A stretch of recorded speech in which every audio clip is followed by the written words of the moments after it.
is this tuft? What's happened? What's happened? Good morning, beautiful Banooies. Just wait for it to kick off and then I'll go get that. Go get that thing. What's there on you, Fifi? What is there? Okay. Good morning, Mazira. Good morning, Thomas. Okay. I'm gonna quickly.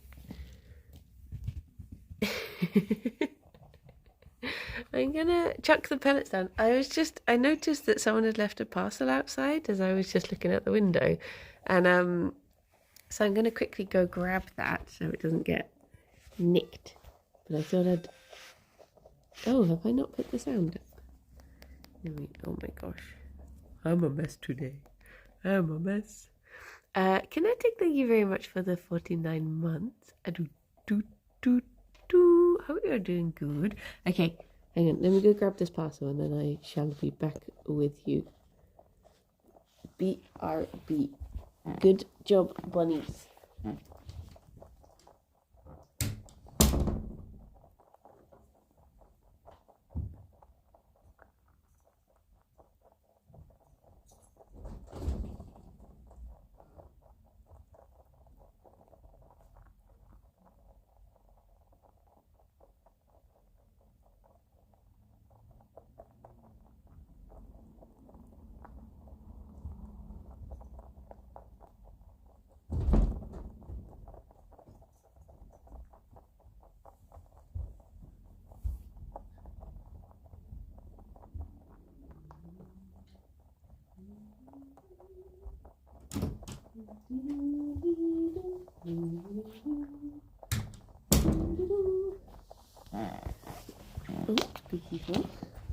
Squeaky. Right, there we go. Parcel has been got. I will now scroll up. Good morning, Mazira and Thomas and Zara, and Joe and Hansan and Ginge and Nerd and Hetland and Rob and Justin and Steve and Carradine and Riffy and Genius. And this is where I forget who I've said. Whiskey and Boxy and Zarek and Carl and Boba. Hello. Woken up and decided I don't like bunnies. April Fools. I love bunny. Ah! Yeah, when I went to get the parcel, I suddenly remembered what day it was, and I was like, hang on, does this sound like an elaborate April Fool's setup? I'm going to bring in a parcel that's going to be like, oh, surprise! But no, it's just something I'd ordered. Good morning, Doodles. Morning, Rob.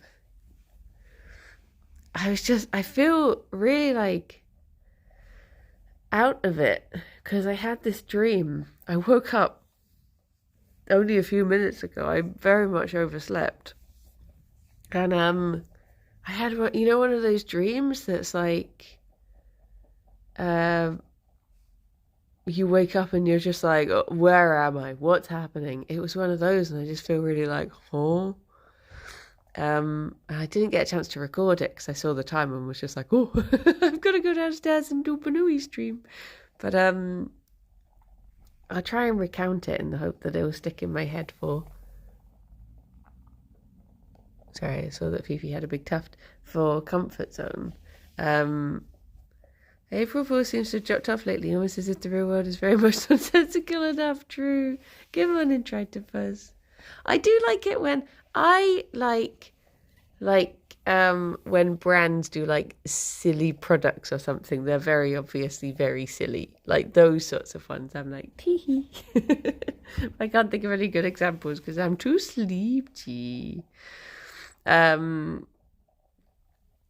I saw a tweet by the guy who photoshops Paddington into movie scenes every day. He says, I don't actually like Paddington anymore.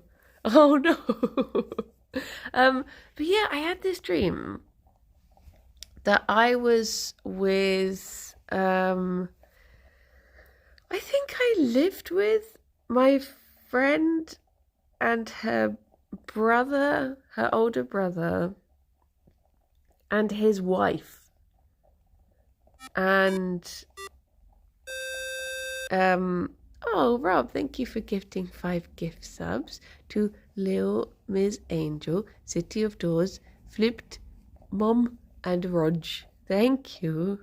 Come on in, weird kid. Come on in, David. What about the spaghetti tree? Was there like another one that I saw about? It was like a marshmallow tree, and obviously you get marshmallow, but it was like actual marshmallows just growing on it, sort of thing. Well, you don't get marshmallow, you get mallow. I'm not with it at all. My favourite April Fools was the fight they're having in the BBC studios behind the news anchor on a sports like. I've never seen that one, I don't think. Good morning, Mildred. Good morning, Owls. But yeah, I was staying with them, or I think maybe I don't know if at first I was meant to live with them and it was meant to be my house or something, but it Gerry, you've got one under your paw. We went out the back garden to mon increase. C'est moi. Ich mich. That means I me. That's how awake I am right now. We went out the back door and we were working on like a railway bridge or something, or like what's it called? Viaduct. There was some sort of like big going over structure in the back garden. And they told me to get something out of this shed. It was like her brother and some other man who I can't remember who it was. Maybe it was meant to be my brother and her brother or something. But either way, I was out and there were 2 guys, and I look in the shed and the shed has been absolutely like ram-packed with snow. And I was like, huh? Why this shed full of snow? Copper, thank you very much for the 12 months. Thank you for the year.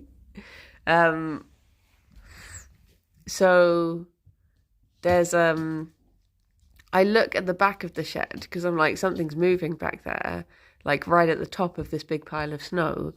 And then I realize it's actually like a massive Yeti who is the height of the shed, and I can only see the top half of him because that's the only bit not buried in the snow. And he like bursts out and we start running back to the house, and my friend's brother's wife, who is a biological illustrator, I guess, like a biologist who also sort of like not Bridget Jones, what she called Beatrix Potter. She really obviously wants to draw this, so she's like run into the garden and she's starting to try and get a peek, and I turn around and I can just see the Yeti like in the gate. Like I think at one point I was trying to like slam the gate shut as well, but the Yeti like tore it off its hinges, and I was like running towards the house. She's starting to draw this thing, so but I don't know, she's like setting up to draw it. She hasn't actually seen it yet, she's just heard commotion. So I like grab her around the waist and I'm like running towards the house like, no. And then we get into the house and I'm like, I'm so sorry, I know this is your life's work and I've just ruined your chance at seeing a Yeti, and I should have been a bit calmer, but I was just worried because I care about you. And then where did it go to next? Then it turned out they were like, the reason the Yeti could get in is because there was a door. There wasn't a door, so you need to go somewhere with. It was something like we then started staying like 2 doors down because they had a back gate, and that was enough for people to be like, you'll be safe from the Yeti. So I was going out their back garden instead. And there was this dog that came over to me, and the dog kept on wanting to like lick my arm or lick my face or something. I think it was a border collie. And I don't really remember what happened with that. But then it turned out that the house we were staying in was cursed, and it had this big lake out the front. And when they were moving into it, the wife of the woman who made the wife of the man who was helping to construct all of the houses back in like olden times, was having an affair. And whilst her husband was like walking into the lake and being attacked by this, it was like a big octopus, but imagine like an octopus whose body is like, oh no, what sort of alien was it like? It was a very specific type of alien that it had like octopus legs, but then the body, it's like a really specific 90s toy that I'm not going to be able to describe because I don't know if anyone else would have had it. But does anyone remember? You used to get these like purple spaceships that you could they would stand up and then you would open them up and there were various little monsters and there was a chamber in the middle that you'd fill with goo and you'd push something down from the top and it would cover things in goo. But there was the guy who drove the ship had these little octopus legs and you would stand him on top of the legs. I'll have to find pictures of it because it's not going to make any sense. But it was basically the legs of the boss with the body of the ship combined. And whilst this woman was just like snogging this man in the front, like the foreground of the dream shot, the husband was being murdered by the octopus space alien in the background and dragged into the lake. And that is why the neighborhood was cursed, and this house in particular. And I found out about this, and then I was like, oh my gosh, I have to go and tell my friend's parents who live here. But I was like, but firstly, I'm sorting through my CDs whilst I find out about this. And my old music shop manager, Marco, was there. And I was going through my CDs and I was just like, oh my gosh, I really want to rip this one song from this Jack Off Jill CD. And he was like, you don't like Jack Off Jill. I've never heard you listen to Jack Off Jill. And I was like, yeah, dude, because we worked in a music shop and I couldn't play stuff that had swearing in. So of course you never would have heard me listen to it. But I was like, but here, take this CD. You have to listen to this one. And I picked up a different CD that I can't remember what it was now. But I somehow like got it to be playing inside my friend's parents' house. And their radio controls were outside the house. So I was trying to get their attention. And I was just like, I just whacked up the volume. And I was basically flushing them out with volume out of their own house and being like, let me in. I need to tell you about the cars. And that's when I woke up. I think the Yeti reappeared and he was just looming in a doorway. And I was like, damn, this is scary. And then I woke up. And that, 17 minutes into the stream, is why I am so sleepy today. Is because that's what I've just come from. And my brain is just like, huh? What is happening? So yeah, hello, good morning. Chris, thank you very much for the 56 months. In a wake, Yeti. It's true. Chris, good morning. How you doing? How's it going? But yeah, I don't know. I don't think I'm going to remember all of that for when we record Comfort Zone. But whilst it was fresh in my mind, I thought I would share it with you all anyways.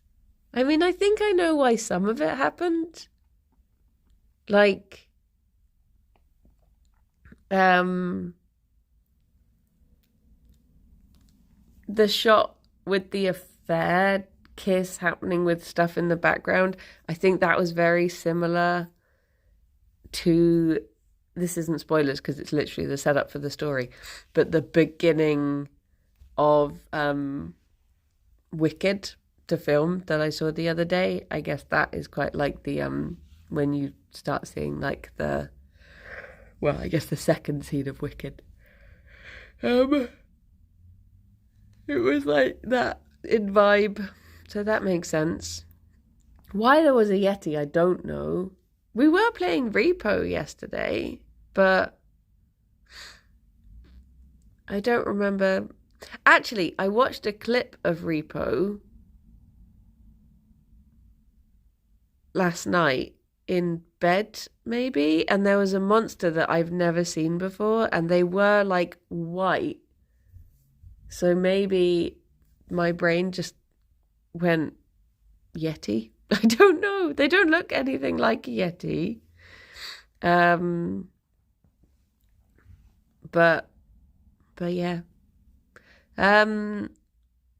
You're good at remembering dreams from the beginning. I only recall odd bits. I think it is literally just that, like, what the key to when you start to do like lucid dreaming is to make notes of your dreams. So something about making notes of your dreams does make you more aware of them. And I think that's just helped me with dream recall over the years. Not the big marshmallow guy, because it was next to, I thought that at first, but it was next to the big marshmallow guy. And I was like, oh, I guess it's not him. Because it was basically like, imagine the marshmallow guy, but without his long head, and if his tummy was just entirely a mouth. It might have been modded, so it might have been, I don't know if it was a vanilla monster, because I think everyone was wearing costumes. But yeah, it was like that. And I was just like, what is that? I have never seen that little guy before. Was it the murderous Pokemon? Oh my gosh. Oh my gosh. Honestly, listening to Comfort Zone actually made me remember dreams so much more. I think it literally is like just being aware of, because I had that, like at first, when we started doing Comfort Zone, I never really thought about my dreams. Like I've always sort of remembered them. But now I can just, I mean, obviously you go through dry spells, but now usually I can remember just so much more than I used to be able to. So last night, to give context to the murderous pocket watch, oh my gosh, is the hardest I have laughed like in a while. It was so instant and tears immediately at the eyes. But so basically the story begins. Oh my gosh, I just remembered another part of the dream. I was writing, like halfway through, it turned out it was a story I was writing. And I had just copied another story and I was just changing words. And I was like, oh my gosh, no, they're going to realize that I'm doing this. I need to start mixing it up a bit more. So I started like taking out just massive chunks of it and moving things around. But I know why that bit was, because the story specifically had to have a 500 word count, and it's because I was reading about, there's a competition happening in Bristol specifically about Greek mythology that is a 500 word count story competition. So I was thinking, could I enter? I've never written a story before, since being like a child and having to do it at school. And I was like, I don't know if so I tried writing over the weekend. For the first time, I sat down and I was like, I'm going to try and write a story. And I was like, I'm not good at it. But yeah, so that was why that bit was. I knew that much. Anyway, let me tell you a story now for practice. So, we're in Repo. There's 5 of us playing, but 3 of us are dead. A devastating turn of events has caused it to only be me and Trot left alive. Not the most super capable of players, if we are honest.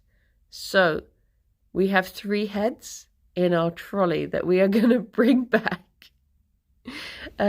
which are the lovely Helen, Christopher Hughes, and Tom Hazel.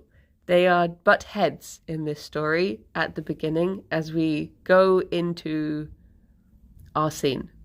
So we finally managed to wend our way amid monsters and peril. There was lava on this map. I can't remember. No, that was a different one. But there's they are butt heads, not butt heads. They are butt heads. And Saffron, thank you very much for the 45 months. Good morning. Good morning. So yeah, they are heads. But so we finally managed to get to the respawn point, and we respawn them. Everyone is united. The roller coaster of 3 dead friends to free a fully alive team is elation and a roller coaster of emotion, and it is good and great, and everyone's alive again. But of course, they have just respawned. So bear in mind the Chekhov's gun as you check the health bar of one of them, and remember that they are all on but a single health. As we were walking round a corner, pushing our little trolley, 5 friends reunited for the first time in however long it's been.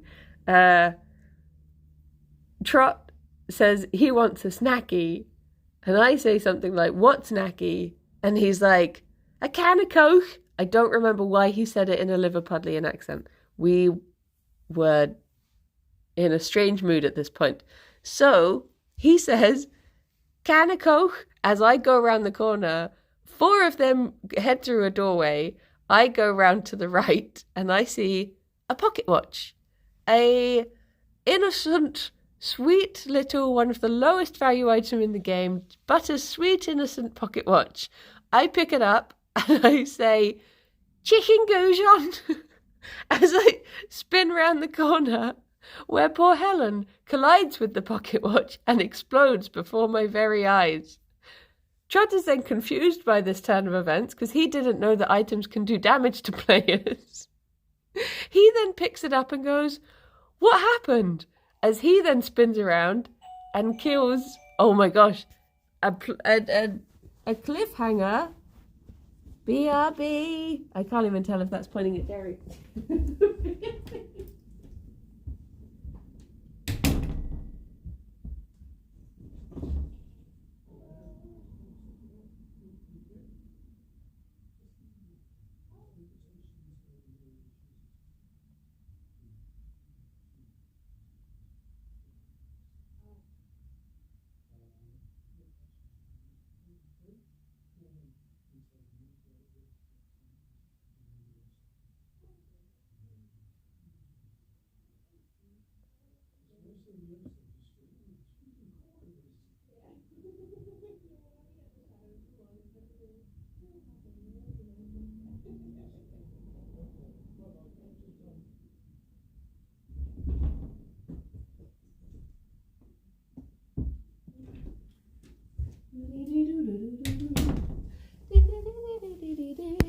Hello, sorry about that.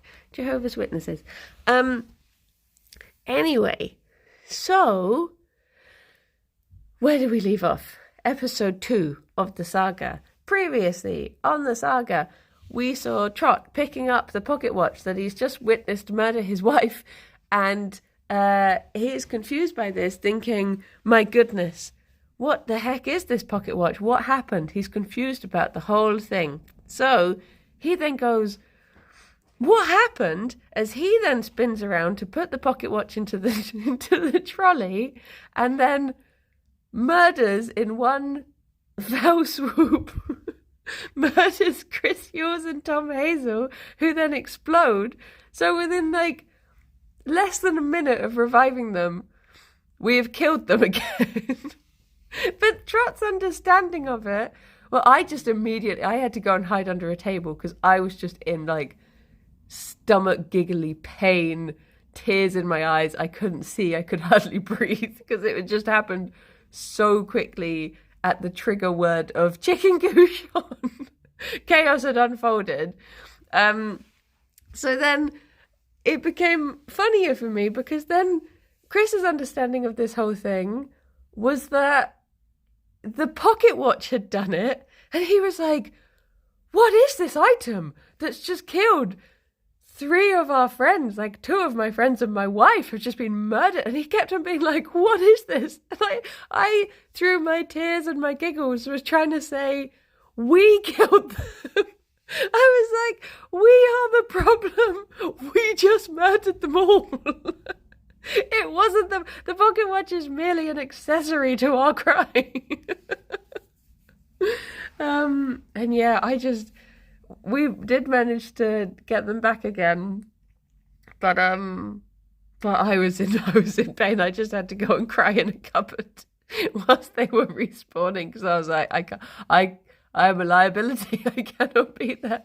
But the fact that the last words that Helen heard were me coming round the corner going chicken couchon before I exploded her. That's just the last thing you see and hear is me marching towards you with a pocket watch.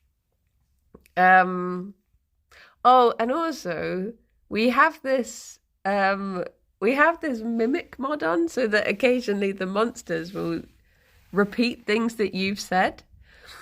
And in the level before this, or 2 or 3 before this, Chris has been doing his research that about how you can beat up the monsters. And he was like, okay, so what we have to do, we have to knock out, this sounds, okay, for people who haven't played Repo, there's an old man who is blind. It sounds bad at this point, but he is an ass, believe me. And he shoots you. If you make a sound, he turns around and he shoots you. So, okay, this is Repo, the game. So, we ran into this house. Tom gets excited because he's like, it's the old man. And he runs in, knocks him over, and all of us just pick him up and then just start slamming him into the ground in unison. They're like, up, down, up, down. It's like when you used to make those parachutes as a child, as a group of you, and you'd all throw the parachute up and then have to wiggle it. So there's just 5 of us beating up this old man. And Tom found it hilarious. Tom just got the giggles afterwards. And once we've murdered this dear sweet man in his own home, who's not even had a chance to shoot anyone at this point, Chris Yules just goes, and that's how you beat up an old man. So then we carry on playing the level. Tom just has to keep stopping at points because he's got serious giggles at this point and finds it hilarious. And then we see another monster that we have to run away from. And Tom is just like, cracking up, and he's like, I can't stop thinking about what we did to that man. And then the monster just walks in and with Christopher Yules' voice just goes, and that's how you beat up an old man. And the timing of it was so perfect. That Tom was just set off again and we're just trying to run away. The mimic mod is just so stupid. I love it. But yeah, it was such a good session of Repo. It was such chaos. And everything, the third story I'll tell, which is, good morning, Limewood, I hope you're doing good. Limewood, who absolutely carried me in the Duolingo friend quest last week. Because I did like 3 and you did the rest of them. So thank you for that. I just had a very busy week. The other story was there was this staircase next to... So there's... Right. How can I... Imagine Gerry is a hole and there is a staircase here, but above Gerry there's a level. So to get onto that level from the staircase, you have to do like a power jump to get up there, like a tumble jump it's called in Repo. You have to like jump and tumble and get up there. But if you get the tumble jump wrong, you fall down the stairs into the hole. So Helen was stood next to the hole and Chris Yules was like, I'm going to try this tumble jump. Misses, tumble jumps into Helen and knocks her into the hole. I witnessed this whole thing. This is just a murder. Helen had an explosive duck in her pocket that starts just pinging around everywhere, threatening to knock everything else in and destroy everything. And then I'm just like, Tom turns up and I'm just like, Tom, I've just witnessed a murder. Chris literally just murdered Helen and knocked her into a hole. And he's like, no, I was trying the tumble jump. So then Tom's like, what tumble jump? And I can't even remember what his last words were. But the long and short of the story is I then walk away because I'm like, I'm not going to witness another murder. And I just hear Tom saying something like, did I do it? Or something like that. As he then just careens into the hole. And I hear Chris burst out laughing again.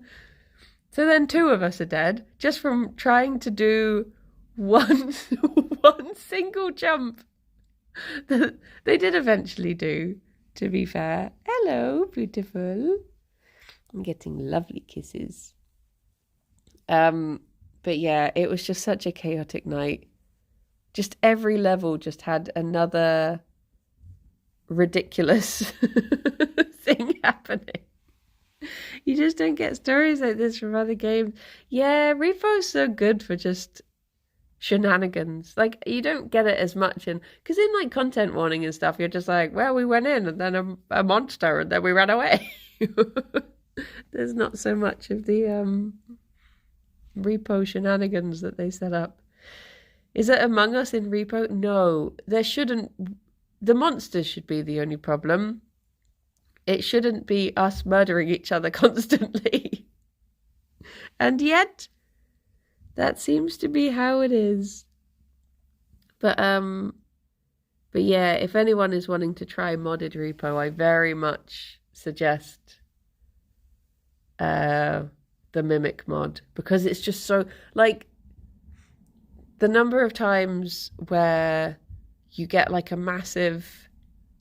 Like, there's the massive head monster that comes in and he's like huge and he fills the entire doorway and he's got terrifying eyes and he's just a big scary presence, and then he walks in and just uses one of our voices and immediately is just loses all sort of fear. Because what was it he was saying the other day? He came in and it was just my voice going, oh no, or something like that. Yeah, it's very silly. Maya Kanalia has absorbed Ozzy saying bumhole in the Yogs Repo video. I've not seen any of that. It is funny the way that that sort of thing can happen.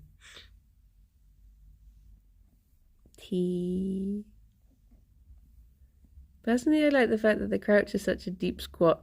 Yeah, I like the design of the characters so that they're like those... It's like they're just 3D printed little models that can contract into themselves. It's funny. Megas, the reason for the chicken goujon is... It was simply just because Trot said can of Coke in a Liverpudlian accent, and there's this video from Liverpool of someone saying, that squirrel's eating a chicken goujon.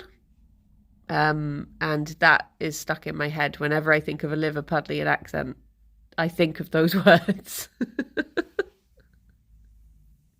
And that was the reason. That was the reason. The eyes and the talking really make it. Yeah, it's so good when you just like... I think even just having the characters be silent, because there are times when one of our friends is just a bit done with us. So you say something really stupid and her eyes will be watching you and then just watching them slowly look away as she just walks out the room. It's so good. It's just comedy gold. Comedy gold. My trigger words for Scouse is, how much is your fabric? I think also the Pokemon Articuno makes me say it in a Liverpudlian accent because of one little child character from, was it Disco Elysium? But I can't repeat any of their lines. that I can think of. But yeah, it's such a good game. I would recommend. I recommend Repo. Even if you're actually taking it seriously and trying to do the level, it's still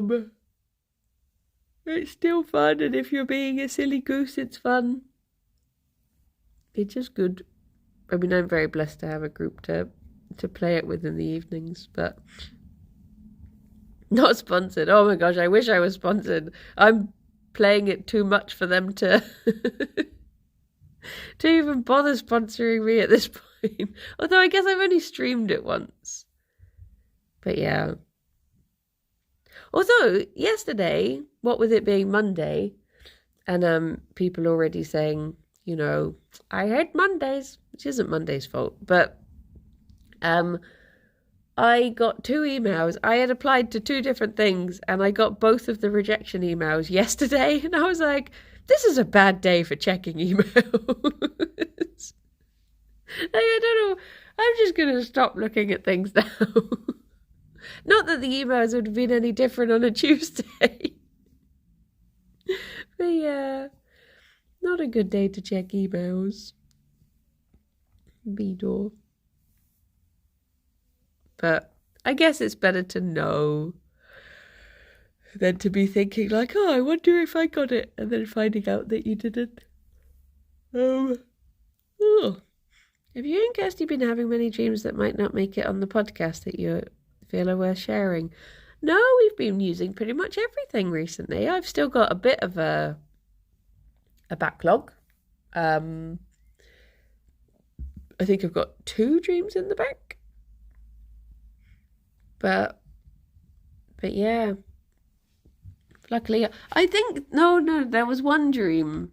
I basically had a week where my ultimate stress dream, like obviously I have stress dreams that are like, I have an animal and I've not fed them in months because it will be an animal that I don't actually have. And I'm just like, when did I last feed the cat? I've not fed a cat in ages. I'm killing my cat, sort of thing. Like animal neglect is like a big stress dream of mine. But my biggest stress dream tends to be that Alex is leaving me.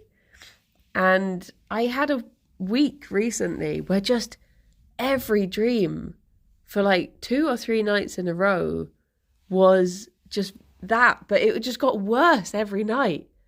And I was just like, I cannot really bring this to the podcast because at this point it's just really depressing to listen to, because it's always the same things.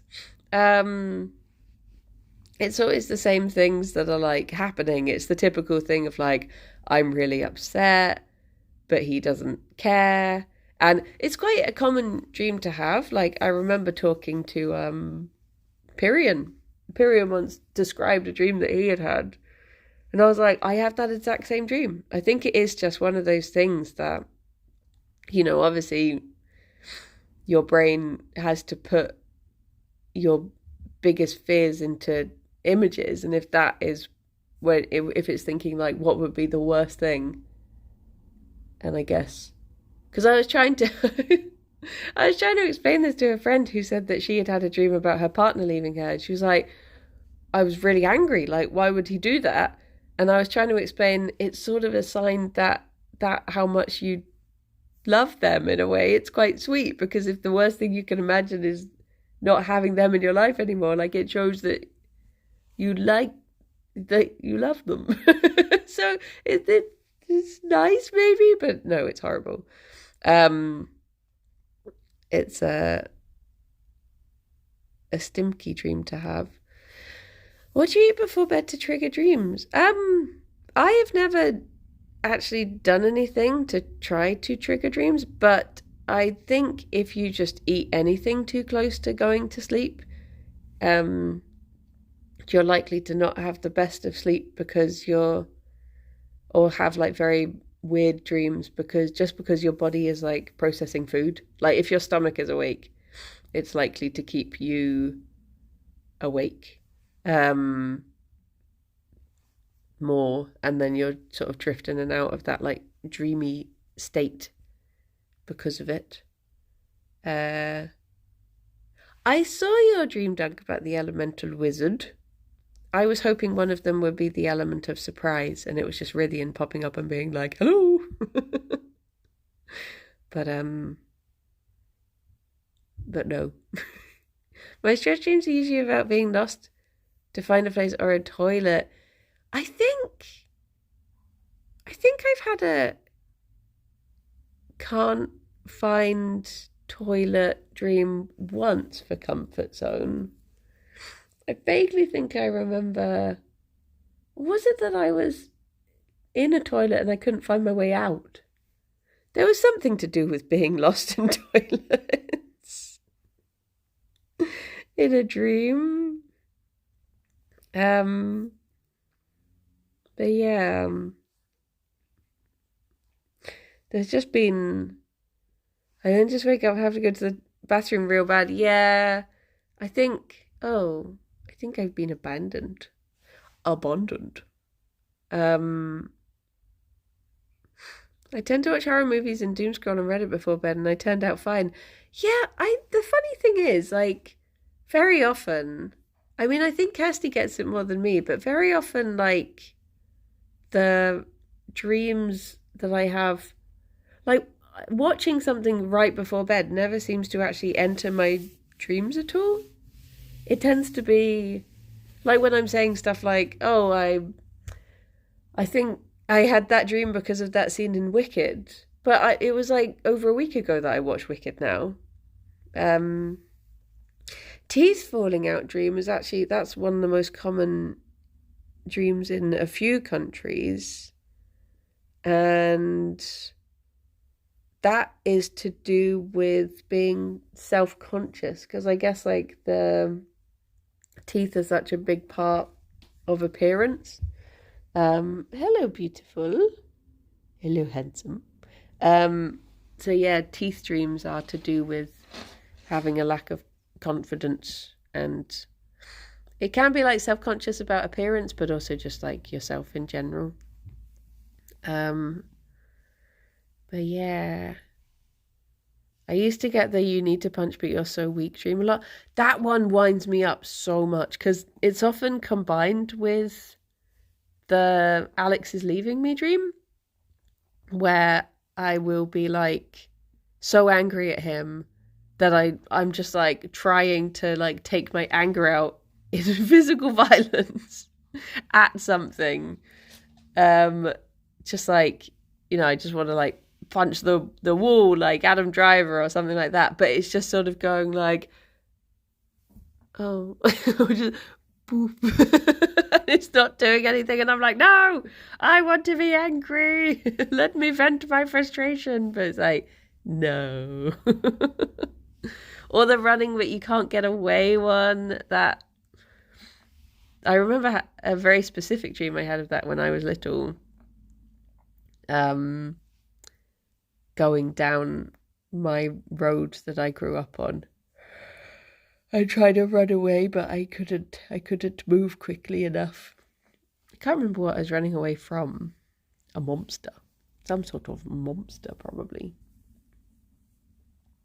I often have dreams where I can't do numbers, can't press buttons in the right order dialing a phone. Yeah, I've had that one where quite recently I've all of my stress dreams suddenly became about working on film sets, and I am trying to like write the numbers on the clapperboard, but everything I write on the clapperboard is just coming out wrong. And I'll be like, okay, the name of the director is like Mark Smith. And then I'll be like, Mark Smith. And then I'll look back and it'll just say like, cup of sugar. And I'm just like, what? No, I didn't. I wrote Mark Smith. Like, what the heck? And I'll just keep on trying it again. And then I'll look down and it will just be like a drawing of a bee. And I'm like, these aren't the things I'm writing. But I sort of put that down to frustration at not being able to express myself very well. I think that's my dream's way of trying to express that to myself. Because I get it a lot where I'll be annoyed about something and Alex is like, what are you annoyed about? And I'll just be like, I need a solid half an hour to think why I'm annoyed. Just give me a moment. And then a bit later, I'll be like, okay, I've got it. I've figured out my own emotion. I can do this. And I'm just, I'm not, like, if I'm upset about something, I can never just say it in the moment. I have to, like, brood about it for a while and then go back. I can tell you about my annoyance in 3 to 5 business days. Yeah. And I sort of figured it out recently, your brother. I realized that when I was little, ever since I've been little, the only thing that upsets me more than me being upset is the idea of me upsetting someone else. So, say someone is teasing me or says something that upsets me, and I'll be like, they've upset me. But then my brain does this thing where it immediately goes, but if I let them know that they've upset me, they might be upset that they've upset me. So what do? We repress our feelings. We put it in a little box and we put it on a shelf and we walk away. Instead of just being like, maybe I should just tell them how I feel right now. It's like, no. What if we just suppressed it? So yeah, but obviously when you've done that for like a couple of years, that's okay. When you're getting on for having done that for like 37 years, that's when that little pile of woes suddenly isn't starting to look so stable anymore. And you get to the point where you're like, I should probably start dealing with things, shouldn't I? So yeah, I am trying to, it's one of those things that I've become very aware of recently. And I am trying to get better at expressing myself. But it's a very difficult habit to undo, I feel.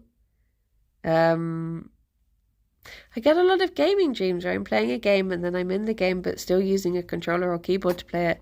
Then suddenly that stops working and I can't do anything in the game because I'm suddenly just myself in whatever game. Oh my gosh. You're like Tron. You are in the game. When you want to confront your childhood and you're ready for a breakthrough, no, repress it. Yeah, just push it down further. It's fine. Good morning, Turkey. I'm hearing myself in this. Yeah, I am in this tweet and I don't like it.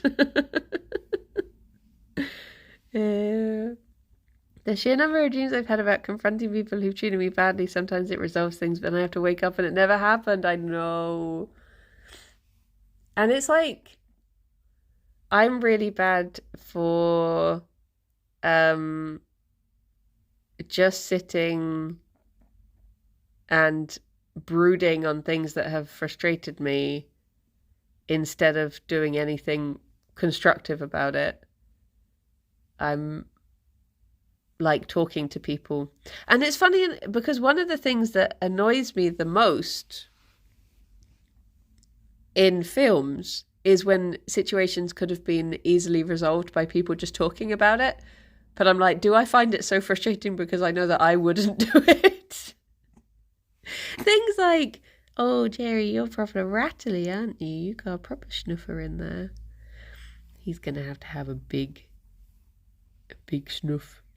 I am Pingu angrily doing crafts. Yes. Just slapping things together like, grumpy little guy.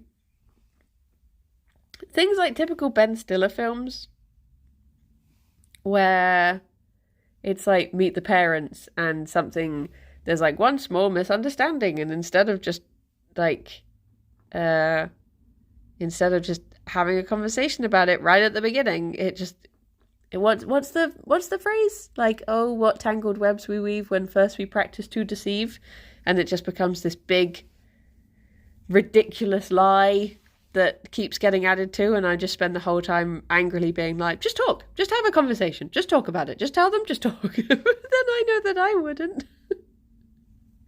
But I'm not in a film, so it's fine.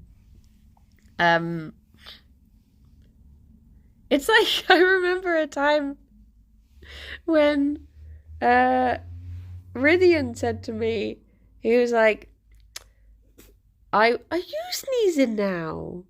That's not what Rydian said. He didn't ask if I was sneezing. But you fighting? You in a fighting mood? Rydian said, he was like, oh, I was worried that this thing had annoyed you, but it's fine because if I had have annoyed you, you would have told me. And I was just like, oh, my dear, sweet Scandinavian friend, I'm British. Of course I wouldn't tell you. I'm not like these Swedish people who just say their annoyances and eloquently and in a way that they make practical points about their feelings. I'm just like, no, of course I wouldn't. Dear, oh dear. Hello. You beautiful. You're so beautiful. Oh, thank you. Thank you for the kisses in return. That is very lovely of you. Very lovely. Thank you. And I'm even like, I totally get that again. I didn't sit on it for way too long. Yeah, it's like, I get it a lot with, like, I wish I was better at saying stuff in streams as well. Like, if just the odd occasion that you get some person turning up and, you know, like a troublemaker or a ne'er-do-well who is just there to say something upsetting and then leave. And I'm never good at, like, I wish I had good pithy responses to such things, but I never do. I'm just sort of like, oh, mods, I guess. Okay, bye. Whereas I want to be like, oh, has anyone seen Carissa Hendricks? What's her character? Lucy, is it Lucy Darling? Maybe. The lady who she does, is like a comedy magician, and she wears like, she has her hair in like very tight curls, and she's very like, oh, she's absolutely fabulous. But you hear the things that she tends to post like crowd work videos, because obviously she doesn't post her actual show because that would just be spoiling the show. But a lot of the crowd work will start with her being like, what do you do? It's just something very nice about the way she says what. But yeah, she's always got a response to everything. It doesn't matter what job. She always has something to say back, and I'm always just like, I want to be able to channel her when I'm reacting to things. Reacting to words. I can hear you rattling around in your lungs there, boy. You should make a list of responses and pick one at random. Yeah.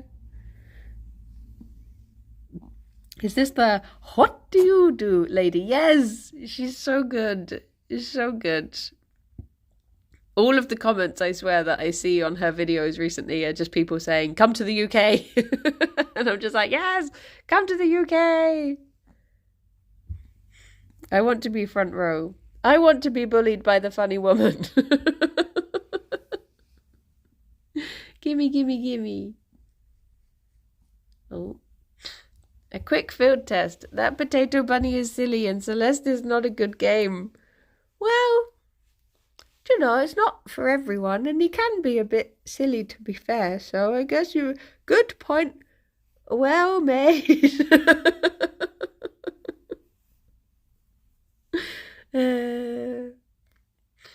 Like I see it, isn't it? Yeah. Well, I guess today's the day to say things because you can just be like, April Fools.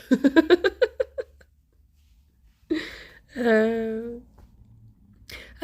I just realised I have not got, because I was so like out of it with my Yeti dream, I've not got the bunnies any food ready. So and also it's almost 11. I've been, oh, look at Fifi. Do you want me to move that over a wee bit, Baba? Hang on. There you go. There you go. Okay, I am going to go and get their treat ready. I'll leave you here with the Badooies. And trust that Fifi doesn't knock the camera over. Hopefully you'll see Gerry if he appears as well. You going to behave with it there? Maybe I can put you more like here if she's going to be shenaniganing there. Good job, Fifi. Okay, I'll go get your treat. She's like, don't touch me, mother. I know. Fifi, what are you doing?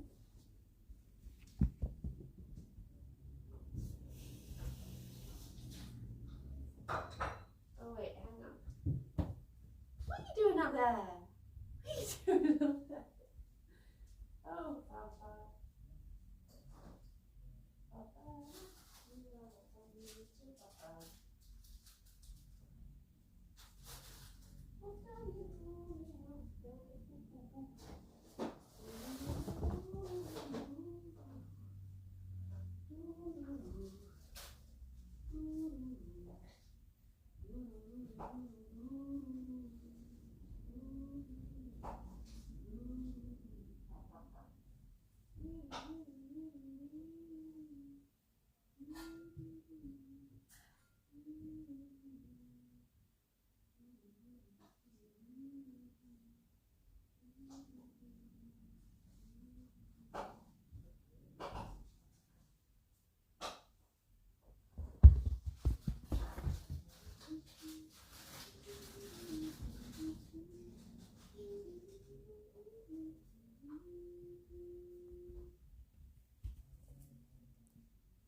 Oh my goodness, another one?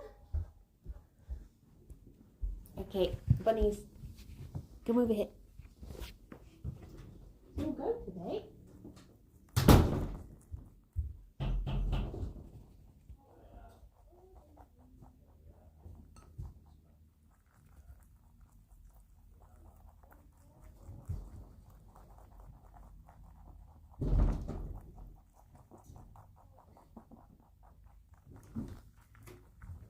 Gerry, where are you going?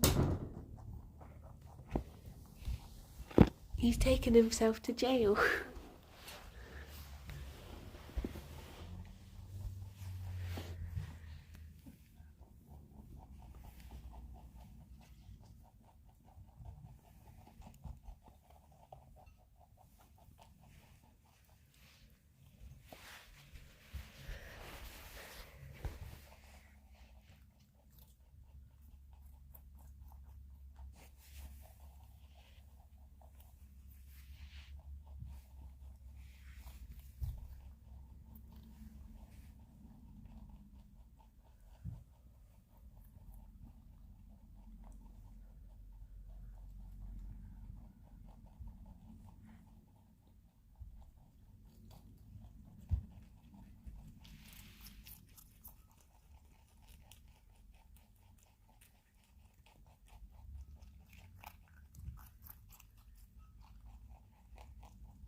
Well done, bunnies.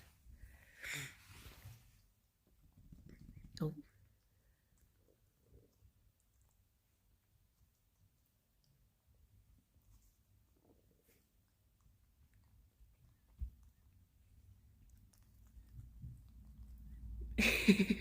What are you up to? What do you reckon? Should we let Gerry out of jail? Has he served his time?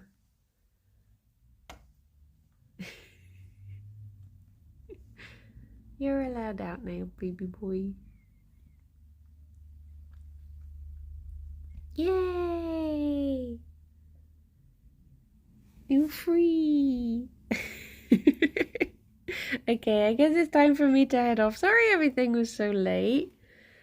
Everything, the stream was late, the snacks were late. I went on for ages about dreams. I mean, I guess what's different, to be fair. Oh, should we go to Clyde? See what he do be up to.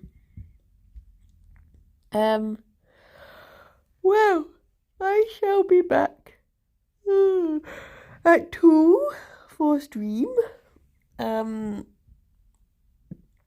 then tomorrow is the big stream day that I have to decide which game I'm. What do you do? I'm gonna have to decide what game to play because there's 2 games coming out that I want to play both of.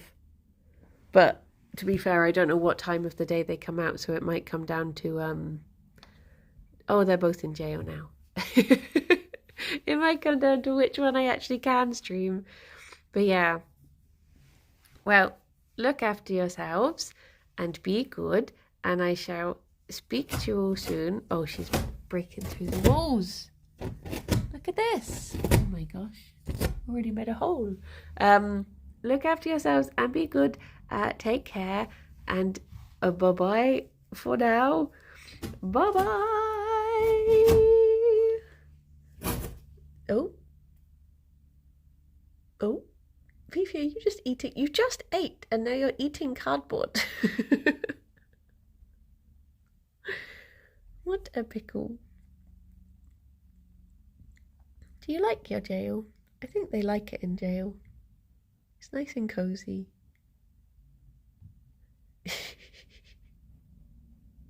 Well, be good, everyone. Bye-bye. Bye-bye. Oh, Gerry, don't fall over, my love. Bless you. Okay. Bye-bye. Bye-bye. Bye-bye. Bye-bye. Boop. Boop.